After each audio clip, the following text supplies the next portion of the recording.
first of all, welcome to DW. Spends quite some time. After all these years, so many things can be new again, you know. Yes. We have some newer things for DW. It's a new shell, and it's all made from cherry wood. Now, the cherry wood drum kits have got a different thing about them. Maple does a certain thing. It's a very long-lasting vibration, very transparent, beautiful tones, which I like. I've been making them for you for years. Yeah. And birch, which has a very explosive top-end sound, but a very short sustain ratio next to what maple does. And we talked about that for a little bit. Then I said, Steve, there's something down the middle that I'm really kind of excited about doing. And it's our entree into making drums out of cherry. Being a hardwood, it has a bit of a darker sound. Mm-hmm. You know, cherry lumber is very heavy. But when you take and veneer it into, you know, thin 1/36 of an inch plies and make it into plywood, a different thing occurs. So you get a little bit darker sound. Grain orientation and wood makes the shell react. The character of the drum will do different things. Horizontal is where we start off very high. Vertical is a very low sounding shell. Then I make the X shell, which messes everybody up because it gets extremely low. So I wanted to try our new shell, which is a vertical low timbre with a horizontal ply on the outside. The reason for that is it's going to provide a top snap and cut definition, but then release into kind of a darker, very luscious musical tone. I understand that, and the reason I understand that in terms of terminology, John McVie, bass player, Fleetwood Mac, when he goes in the studio, he said, give me that, but put a veneer, he calls it the crust, the loaf of bread with a little, with it's baked on the top with that little veneer of snap with this body under it. Yes, exactly. His description. That's totally a very good... No, I like that. A loaf of bread. A loaf of bread. Yeah. We call that HVLT, horizontal outer ply, to give us that snappy top, and then that beautiful round richness of what a VLT shell does. Yes. Then what I'd like to try and do, making them slightly more shallow. Now, the reason for that, and not to upset the apple cart, okay, but the reason for that was the shorter the drum, and I don't mean extremely shallow, I'm talking just about 1 inch. Yeah. 1 inch shorter has a tendency to take the two elements that happen when you strike that drum. There's two major things. A circular vibration that takes off down the shell, lightning fast, and an air column that's created. Now, the air is going to be slower moving than the vibration is. So some people, when they get these long, long drums, they think they're getting a long, long sound, and no. You're getting a confusion of these two elements that are not working together. The vibration and the air column don't necessarily work together. So by shortening it up slightly, and I don't mean, squatty, shortening it up slightly, those two elements excite the bottom head at a relative similar interval. Wow. So then you get this fatter, fuller, richer tone. So the 13, instead of being a 10 by 13, which is what you're accustomed to playing with maple drums, with this cherry darker sound, I was feeling that a 9 by 13. Then the 14-inch tom, I was thinking we make that 10. So as opposed to an 11 or even yet a 12. And then to make the 16 floor tom, instead of 14 deep or 16 deep, to make it 13 deep. Do I start drinking again? No. This will make you a happy man, I swear. Drinking heavily. No, yeah, right. Carry on. So if we made that a 13 by 16, go with me on this, because the 18-inch floor tom, I really wanted it to be a 14 deep drum, because it'll have that richness about it that you don't have to clobber the thing to make it speak, And if you think of the geometry of those two drums together, 13 by 16, 14 by 18, I think we'll get all the tonality and the punch and the massive bottom end that we can muster up there. So that appeals to me. So when I do this play, I'm told that I sort of make up funny little patterns that we all know that I don't know what I'm doing, but a help to express that is what I'm hearing here, which is hugely attractive. Before we even met, which is now a long, long time ago, I would always immediately go to these lower, friendly tones. But what I would maybe sacrifice, because in truth, the instrument, which will remain nameless, wasn't giving me the stuff that makes that read to someone's ear, because there wasn't enough on the top to project something that says that's what he's playing. So in essence, a lot of what you would play, because I would like to be down in this guttural area, would actually get lost unless you were cranking the hell out of it with PA and mic, but it needs to come from the instrument. And yeah, that's I agree. what we're talking That's about. what we're talking about. Those are the toms at HVLT Construction without reinforcing hoops, which is another thing that I've never done with you before. I've always had hoops in there, and don't be afraid of how beautifully open yet controlled, because it's not maple, it's not birch, it's in the middle, right?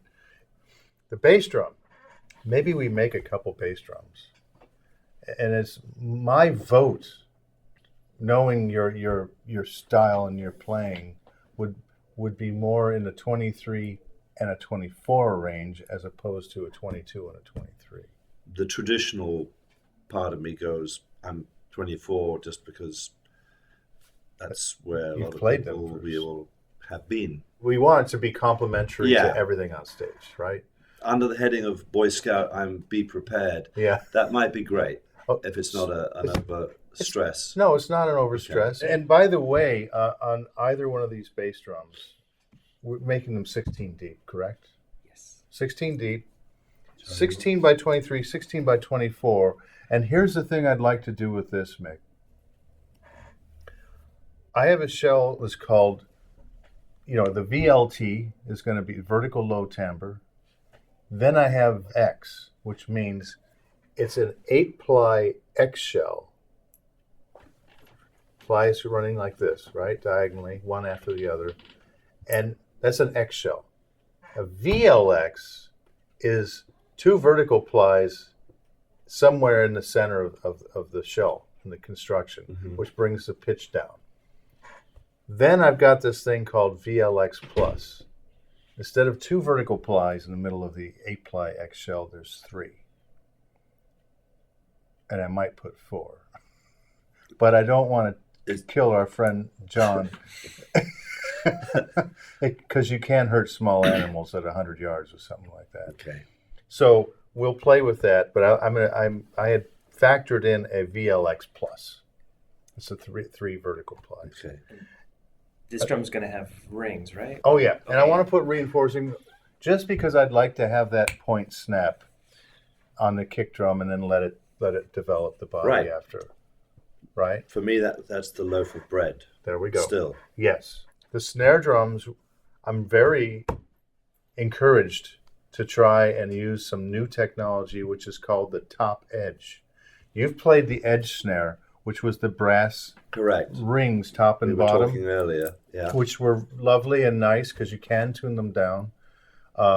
What I want to do with this one, we were speaking about a top edge, which is the one ring on top, thick brass. It's not the counter hoop; it's the bearing edge, Okay. and then an X body in the snare drum shell itself. So what you get is cut and guts at the same time. So you can tune it down.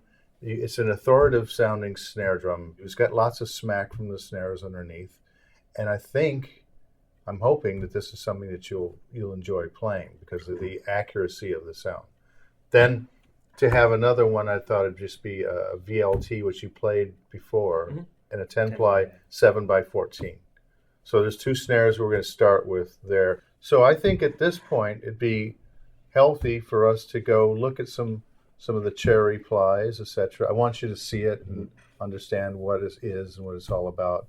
And then we'll wind up back at the showroom. You can see, get the sense for what cherry drums are really, really doing. This is rotary cut cherry. It's different than maple is, you know? Wow. It changed. It looks like it's a different wood, but it's It's not. not. That's what I mean. It's so dynamic and interesting. I mean, every then look, it changes again. Isn't that wild? Gets darker. Look at that. Don't you just love it? It's good. It's gorgeous. So this is exactly what we're talking about. This is going to be your drum kit. Amen. Amen is right. So This will be what you'll see on the inside of the bass drum. yeah, see that diagonal thing? I just wanted you to see it because I'm really proud of this material. So the next time you're here, which is hopefully in a few days or so, we'll have some shells all put together. I want you to hear and feel the shells. Yep.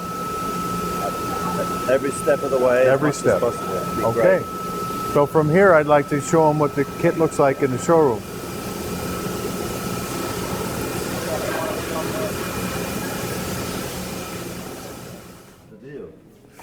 So this is a cherry kit right here. Cherry picked. Oh, They're nice, aren't they? The inside of the drum is every bit as beautiful as the exterior, and the sound is really emulating from there. right. Very, very happy with the way these drums feel. You're going to have the new hoops, New hoop.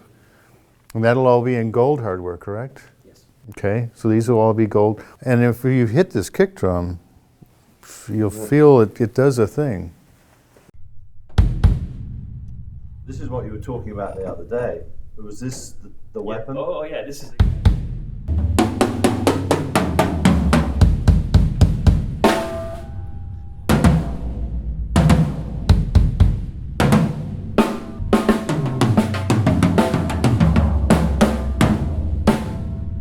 Wow. Yeah. This is like when people talk about Bonham and where was one mic in a house. There's a huge element of that right there. It's nothing to do with anything other than the drum.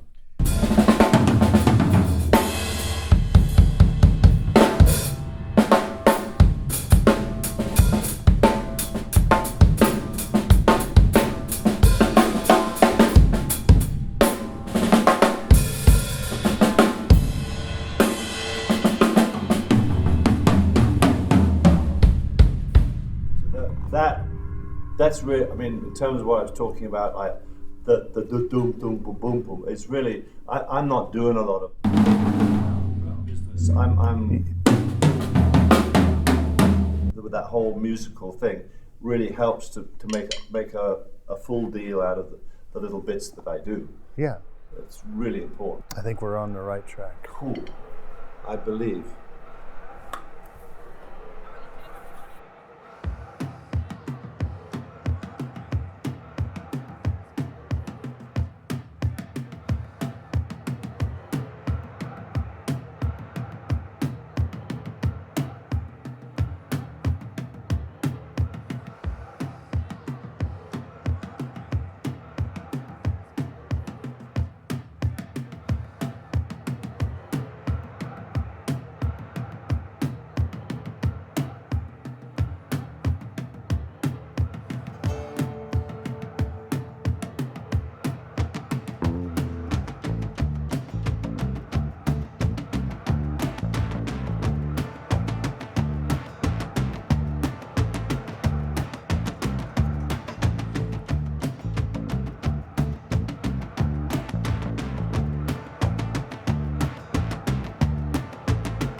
I want you to see the actual raw shells and the way they're starting out.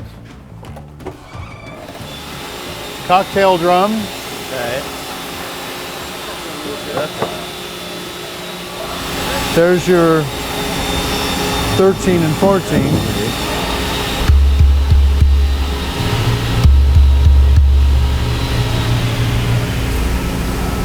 I remember the first time you did that. Oh, tapping? And going like, what the hell's he doing? And it was all then instantly, Mick, don't you understand? Like you're creating a chord, and what you got, because we've all had experience from our murky past of drums really leeching off each other, Right. and harmonically not being correct. Being together. And yeah. it makes so much sense. And then it was all too much of an accident. You go, well, why is that kit doesn't work, or why does this one work? Yeah. right? And it was that. Yeah, the timbre. It was just, Timbre matching. yeah, drum making. Cocktail kit. So we got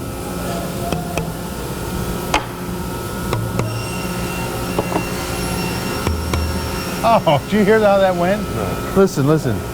Just listen to them cascade. Yep. Love. I'm in Africa. I'm loving it. Cool. It's totally cool. So Totally cool. these are going to be here. Then you got your little snare, right? Yeah. All Fantastic. cherry. Everything is cherry. Some of our finest cherry Yes. from Michigan. Remember we were talking the geometry. Yeah. There's a 13 by 16, 14 by 18. Different for me. Yeah. Different for you. I can feel Going that. right through me. It's going through you, man. It's power. And then the 18, my God, listen. Oh my God. Oh my God. You feel it. It's curing me right now. Fantastic. It goes right through you. It's right through you. Yeah.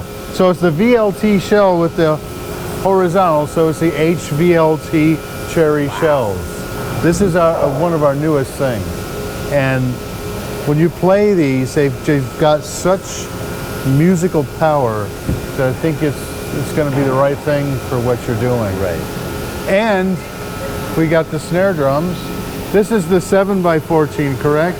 This is the VLT, HVLT snare, you know, which is nice. And then we have the two top edges, which are, this is the one you saw in my office with that ring on top. Right. Picture that ring is going to be 24 karat gold. So, listen to it's an X Yeah. shell. Yeah. So you've got that ring on top that's going to have the cut, and It's got body. listen to the guts in this shell. It's got real body. Yeah. Isn't that beautiful? So anyway, that's where we're at with that.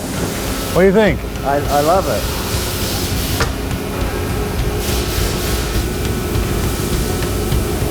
I'm mind blown. Fantastic.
So I'm here with Steve Rinkoff, Mick's tech. So this is the third kit that we've gotten from you guys since I've been around.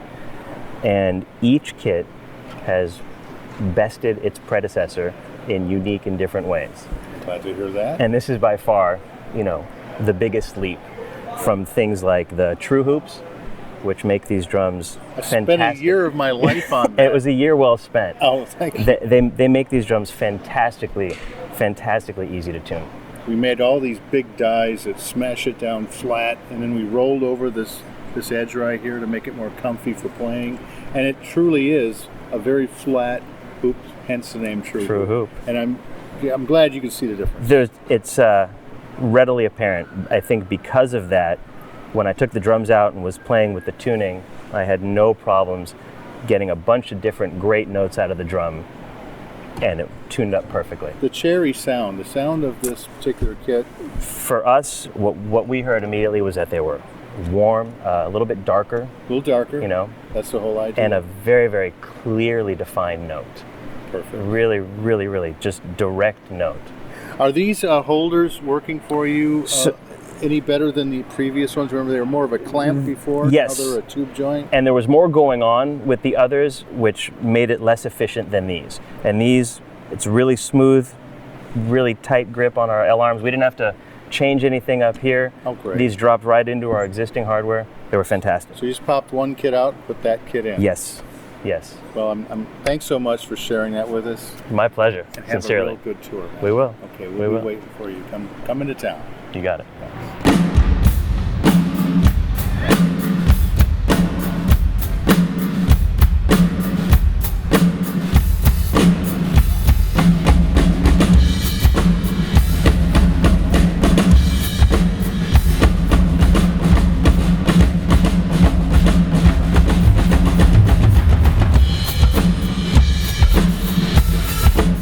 So here we are, finally get the drums all the way to the stage of being on this stage. And that's something that's very exciting for all of us to talk about and see. Mick, I can't thank you enough really for everything that you've done to help us with the story of how these drums developed. Tell me some of your first impressions that you had when we finally got them up here. Well, it's like a sort of the unveiling thing, and our history goes back with me and DW, and this is not the first drum kit. No. This is a new child that in truth is in a whole lineage of you could say comparisons and changes that we've gone through and you've gone through.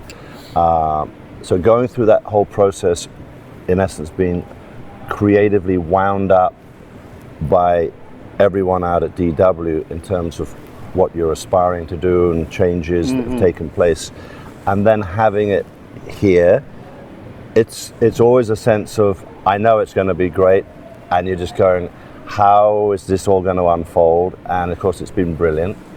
Our whole excitement of receiving the baby has been unfolding in this room, and it's been brilliant, and we're all going through all the final things, getting ready to get out, and we'll be planet bound for probably the next, on and off the next 18 months, I suspect. So they'll be getting plenty of use. They'll be getting a lot of people will be seeing them. It's great. I mean, obviously, I'm in my family place, which is this. I'm in your house now.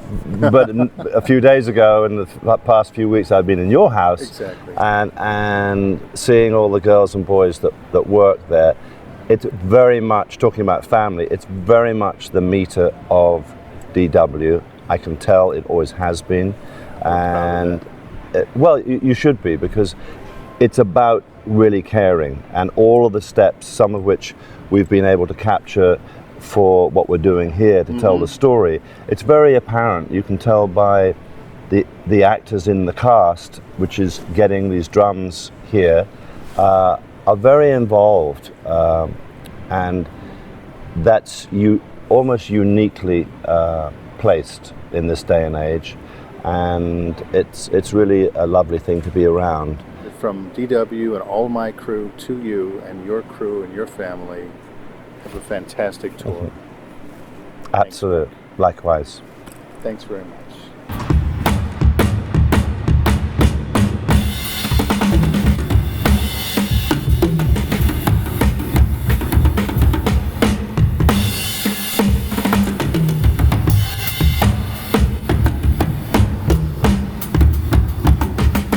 Little Big Drums, the mini version of Dreams.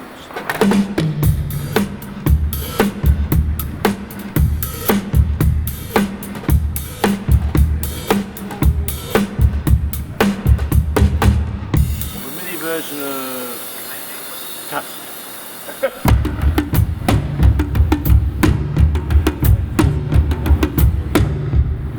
That was difficult.